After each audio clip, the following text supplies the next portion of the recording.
आज से पहले आपने स्टेटमेंट कहीं ना कहीं तो जरूर सुनी होगी कि इंसानियत का सबसे बड़ा दुश्मन इंसान खुद ही है। अब इस वीडियो को देखने के बाद आपको यह बात कई हद तक सच लगने लगेगी, क्योंकि इंसान ने इतिहास में इंसानों को सजा देने के लिए इतनी दर्दनाक और खौफनाक सजाएं बनाई हैं, जिसके बारे में अगर सिर्फ कोई सुन ले तो उसका दिल दहल उठता है। अब ये सजाएं इतनी क्रूर और दर्दनाक हैं कि जो इंसान इन सजाओं से गुजरता होगा उसके दर्द के बारे में मैं और आप इमेजिन भी नहीं कर सकते हैं। एक इंसान को जिंदा उबलते हुए पानी में उबालना, एक इंसान को जिंदा काट देना, उसकी खाल को उखाड़ देना और भी बहुत कुछ। तो इस वीडियो के साथ एंड तक बने रहना। Let's start the video.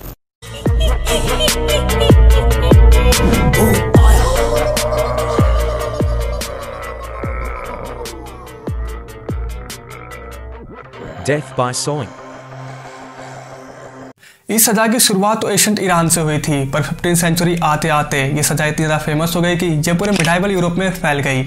इस सजा में होता यह था कि पहले तो एक इंसान को नंगा करके लोगों के बीच लेके जाते थे, फिर उसके बाद उस इंसान के हाथ और पांव पोल से बांध देते थे, फिर उस इंसान के सर पे आरी रखी जाती थी और फिर दो लोग आते थे और उस इंसान को बीच में से काटना स्टार्ट कर देते थे। वो लोग उस इंसान को सिर से काटना स्टार्ट करते थे, जिसकी वजह से काफ़ी ज़्यादा ब्लड लॉस होता था और उस इंसान की डेथ हो जाती थी। अब इस पूरे प्रोसेस में वह इंसान तड़पता तो था, पर उसकी डेथ काफ़ी जल्दी हो जाती थी। तो उन लोगों ने इस सजा को और ज़्यादा क्रूर बनाने के लिए इंसान को उल्टा पोल से बांधना स्टार्ट कर दिया, जिसके बाद वो इंसान को उल्टा पोल से बांध करके फिर उसको बीच में से काटना स्टार्ट करते थे। अब ऐसा करने की वजह से उस इंसान का ब्लड लॉस काफ़ी ज़्यादा कम होता था। अब इंसान उल्टा था तो ब्लड लगातार उसके ब्रेन तक पहुँचता रहता था, जिसकी वजह से वो कॉन्शियस रहता था और वो बेहोश नहीं होता था। अब वो इंसान दर्द की वजह से काफ़ी ज़्यादा चीखता और चिल्लाता रहता है और अपनी मौत को अपनी आंखों से होते हुए देखता है और कामना करता है कि उसको ये मौत जल्दी मिले, पर उसे मौत जल्दी नहीं मिलती है। लोगों के अकॉर्डिंग जब तक वो आरी उस इंसान के सीने तक नहीं पहुंच जाती थी, तब तक वो इंसान जिंदा रहता था और दर्द के मारे चीखता और चिल्लाता रहता था। जब वो आरी उस इंसान के दिल को काटती थी, तब जाके उस इंसान की मौत हो जाती थी। ये सजा उन लोगों को दी जाती थी जो कि चोरी करते थे, रेप करते थे या फिर देशद्रोह जैसे अपराध करते थे। ये सजा उस समय के राजा लोगों को इसलिए दिया करते थे ताकि उनका भय उनके जनता के बीच में बने रहे, ताकि उनका लॉ एंड ऑर्डर खराब ना हो और कोई भी अगली बार क्राइम करने से पहले 100 बार सोचे। ये सजा उस समय इतना फेमस हुई कि पहले ईरान से यूरोप पहुंची और फिर इंडिया में भी पहुंच गई। इसका एक रिपोर्टेड केस मिलता है भाई मती दास का, जो कि दीवान यानी कि मिनिस्टर थे गुरु तेग बहादुर के। अब यह बात है उस समय की जब मुगल्स पूरे भारत में तलवार के दम पे इस्लाम को फैला रहे थे और जो लोग इस्लाम में कन्वर्ट नहीं हो रहे थे उन्हें वो मार देते थे। उस समय भाई मती दास ने अपने धर्म को छोड़कर इस्लाम में कन्वर्ट होने से मना कर दिया, जिसके बाद मुगल्स के क्रूर बादशाह औरंगजेब ने उन्हें सजा दी थी। इस तरह की सजा हंगेरियन रिवॉल्यूशन के दौरान भी दी गई। हजारों प्रिजनर को इस तरह से काटा गया और उन्हें एक दर्दनाक मौत दी गई।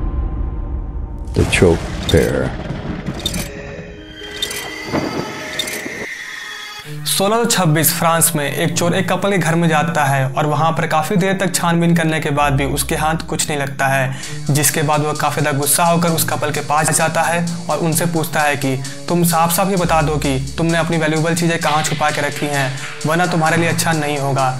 बार बार चोर उनसे एक ही बार पूछता है, पर बार बार उस कपल का बस एक ही जवाब मिलता है कि हमारे पास तुम्हें देने के लिए कुछ भी नहीं है, प्लीज़ यहाँ से चले जाओ। चोर बार बार एक ही जवाब को सुन करके काफ़ी ज़्यादा फ्रस्ट्रेट हो जाता है और फिर अपने बैग के अंदर हाथ डालता है और उसमें से एक टूल बाहर निकालकर कपल को दिखाते हुए उन्हें धमकी देते हुए पूछता है कि वो उनसे लास्ट टाइम पूछ रहा है, उनके पास जो भी है उसे चुपचाप दे दें। पर वह कपल दोबारा यही कहता है कि हमारे पास तुमको देने के लिए कुछ भी नहीं है, जिसके बाद वो चोर काफ़ी ज़्यादा फ्रस्ट्रेट हो जाता है और वो जो टूल है वो उस कपल के मुंह में डाल के एक्सपेंड कर देता है।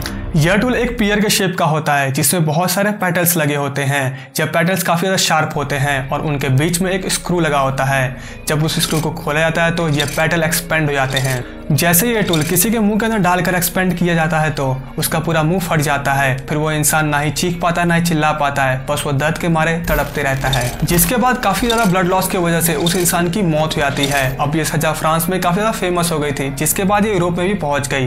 ये सज़ा उन लोगों को दी जाती थी जो कि झूठ बोलते थे या तो फिर धर्म के खिलाफ बोलते थे। यह सज़ा कुछ केसेस में काफ़ी ज़्यादा ब्रूटल हो जाती थी। वो औरतें जो कि झूठ बोलती थी, काला जादू करती थी या तो फिर जो ह्यूमन सेक्सुअलिटी प्रैक्टिस करती थी, उनको टॉर्चर करने के लिए इस टूल को उनके वजीनल एरिया में डाल के एक्सपेंड किया जाता था, जिसकी वजह से उनके जेनिटल एरिया की मसल्स काफ़ी ज़्यादा डैमेज हो जाती थी और काफ़ी ज़्यादा ब्लड लॉस होने की वजह से, इन्फेक्शन होने की वजह से उनकी मौत हो जाती थी। पर ऐसा भी नहीं है कि ये सज़ा सिर्फ फीमेल्स को दी जाती थी। जो मेल्स ह्यूमन सेक्सुअलिटी को प्रैक्टिस करते थे उनके एनस में इस टूल को डालकर एक्सपेंड किया जाता था, जिसके बाद उन लोगों को किस दर्द से गुजरना पड़ता होगा, इस बारे में मैं और तुम इमेजिन भी नहीं कर सकते हैं।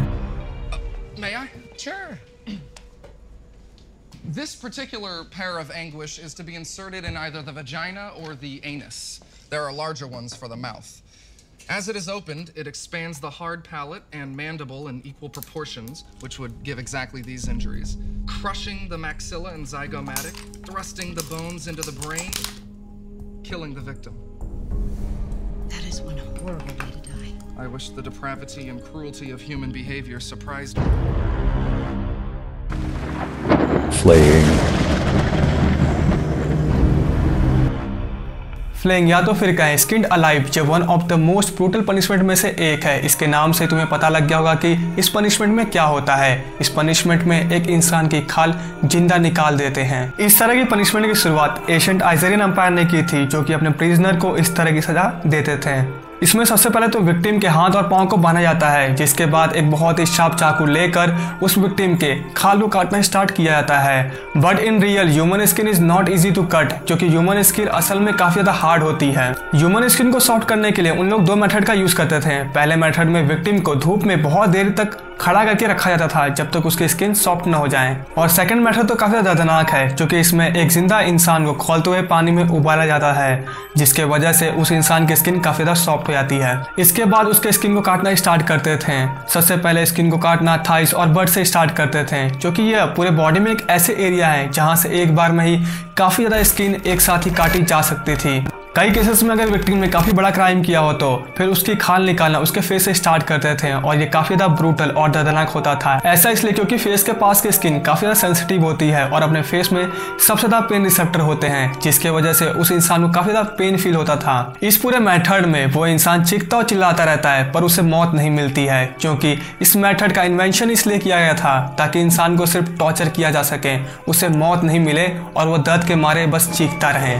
इस प्रोसेस को करने के लिए स्पेशल स्किल लोगों को हायर किया जाता था, जो कि इंसान की खाल निकालने में माहिर होते थे। अब इस पूरे प्रोसेस में उस इंसान की डेथ तो नहीं होती थी, पर उस इंसान के पूरे बॉडी पे इंसेक्ट्स लग जाते थे, और यहीं पे खत्म नहीं होता है। इसके बाद उस इंसान की खाल को लिया जाता है और लोगों के बीच दीवारों पर टांग देते हैं, ताकि इंसानों के बीच खौफ फैल सके और वो कोई भी क्राइम करने से पहले 1000 बार सोचें।